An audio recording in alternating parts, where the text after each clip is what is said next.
non se fala dun examen onde as preguntas sexan as mesmas, senón que se fala dun examen onde os criterios da variación, os contidos e unha serie de cuestións máis sexan o máis homoxéneas posibles para evitar a desigualdade.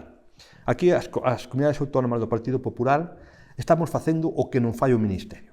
O Ministerio, nunha cerrazón absoluta e sin ningún tipo de sentido, desde o primeiro momento se negou a plantexar medidas de avance na homoxenización da ABAU, que basicamente o que pretende é xenerar igualdade entre os alumnos. Por exemplo, hai certas carreiras que son moi competitivas.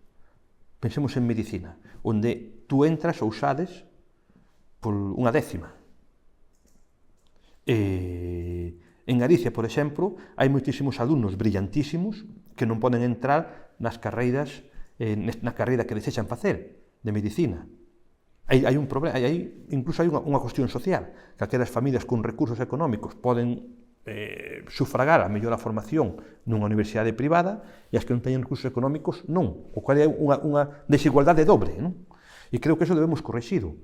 Hai que ver a porcentaxe de alumnos que de fora de Galicia que existen ou que hai nas nosas facultades, na Facultade de Medicina de Santiago, non? Creo que eso debemos ser conscientes desto e debemos intentar que non pase.